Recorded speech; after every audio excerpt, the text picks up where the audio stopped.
From a distance, Klein pressed his lips together. He longed to go to them, but he couldn't. Not directly. As Melissa and Benson drifted along the street in silence, the clown suddenly bounded toward them. Golden, bright, radiant, a symbol of happiness. The clown extended the bloom toward them, but on the clown's face, where a wide smile stretched impossibly across the painted features. It was a happy smile, an exaggerated smile, a ridiculous smile.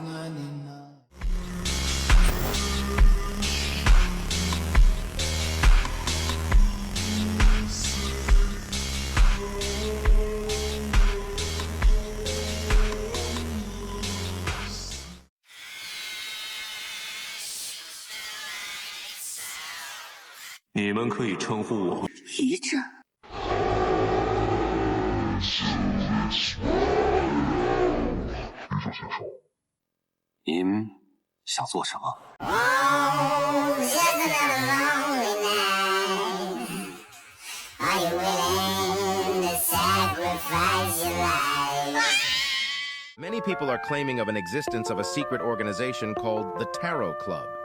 This supposed organization is led by an ancient god named the Fool. The organization apparently uses tarot cards to identify their members with. There has been no proof of their existence, and to this day they remain a mystery. If you see anyone mention the Tarot Club, immediately report it to the churches.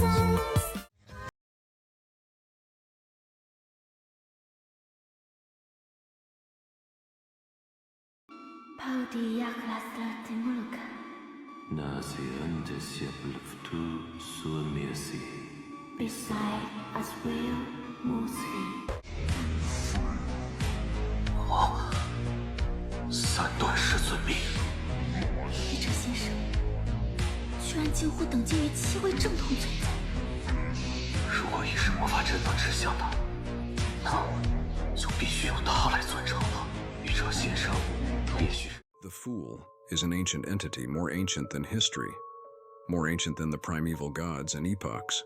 In the year 1359 of the fifth epoch, he awakened within the body of Klein Moretti, who had taken his own life after being driven mad by the cursed Antigonus's book. Seeking to return, the Fool enacted a ritual that led to the formation of the Tarot Club, with Miss Justice and Mr. Hanged Man as its founders. Upon returning to his divine kingdom, the Fool resurrected Klein as a price for awakening inside his body. After foiling the descent of an evil god, Klein was revived a second time by the Fool's powers, becoming his blessed. Now bearing the name Mr. World, he pursued vengeance against those behind the evil god's descent. Alright, before we continue, I got a quick question for y'all. Do you ever use AI chatbots to chat with characters but find that they're either super forgetful, too restricted, or both? If you're tired of that like I was, then you're in luck to meet Emochi. It's an amazing chatbot that actually remembers context, is entertaining, and doesn't put any restrictions on what you can talk about. I've been having fun with it for a while now, and honestly, the free version is already pretty good. But if you want to level up, then you're in luck because there's a giveaway. We'll randomly be picking 3 people from the comments to win a 1-month free membership to Emochi. So drop a comment below to enter and maybe you'll get lucky. So if you are interested in Emochi, then please visit it from the link in the description, or scan the QR code on screen if you're on desktop. Make your roleplay fantasies come true while also supporting me. Now, back to the video. Save yourself. You don't owe these people anymore. You've given them everything. Not everything. Not yet.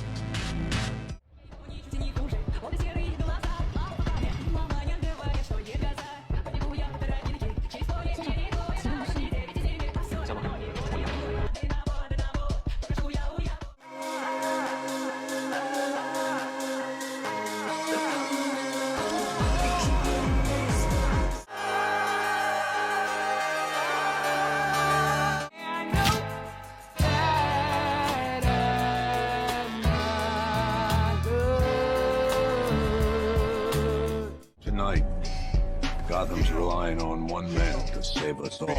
Walk in that bit with the beat. Hear that, Sid? There's a man in the woods. The only outcome was death. Trissy laughed. The skin on her face had been pushed to its limits. Inch by inch, they crumbled, revealing the blood and flesh that was squirming wildly underneath. This extremely terrifying demoness scoffed and said, "Isn't the ending of a lovely story supposed to have all the bad guys die? For example, you or me?" Right on the heels of that, While seizing the moment when Lanavus's fell forward, he took 2 steps and arrived behind him. He reached out with his arms and grabbed his enemy's neck. Klein's arms exerted force, and he suddenly turned around, twisting Lanavus's neck. After doing all of this, he took 2 steps back and looked at his enemy.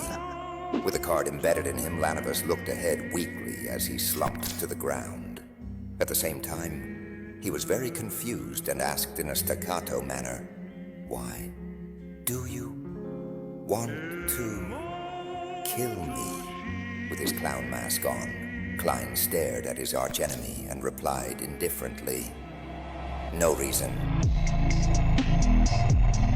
Headless body was covered with even more cards, each separately depicting the Chariot, the Hermit, Death, and more cards of different suits comprising of chalice, scepters. Audrey instantly grasped the weight of Mr. Fool's sigh, her keen intuition piecing together the truth behind the situation with Lanavus. The godhood fragment Lanavus had carried wasn't just a minor relic. It was the core foundation for the true creator's plan to descend into the real world. He realized that the chaos engulfing East Borough, the docklands, and the factory districts had served as fertile ground for nurturing and strengthening the true creator's influence. It was a perfect breeding ground for despair and madness, feeding him the power needed to manifest fully. Yet, through a single calculated mission, Mr. Fool had unraveled this conspiracy at its core. By intervening decisively, Klein had thwarted the true creator's grand scheme, saving Backlund and perhaps the entire world from unspeakable disaster.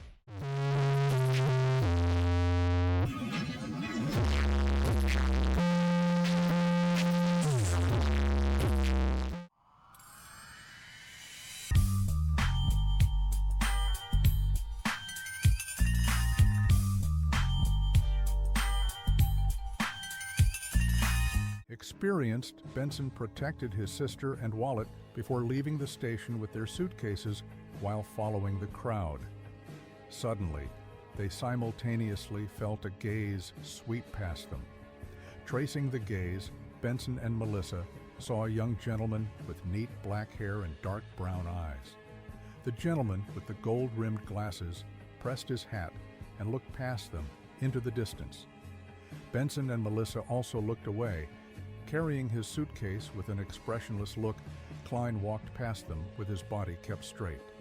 He entered the departure station, facing the mass of people pouring into the land of hope. This identity was that of a bounty hunter, a lunatic who was eager to go on an adventure at sea to get rich. His name was Gehrman Sparrow. Gehrman Sparrow. Murderer, heretic, illusion. No one knows who he is, only what follows. He appears, and names begin to die. Some say he's a hunter, others say he's... What am I? Nothing. I am the flaw in your calculation.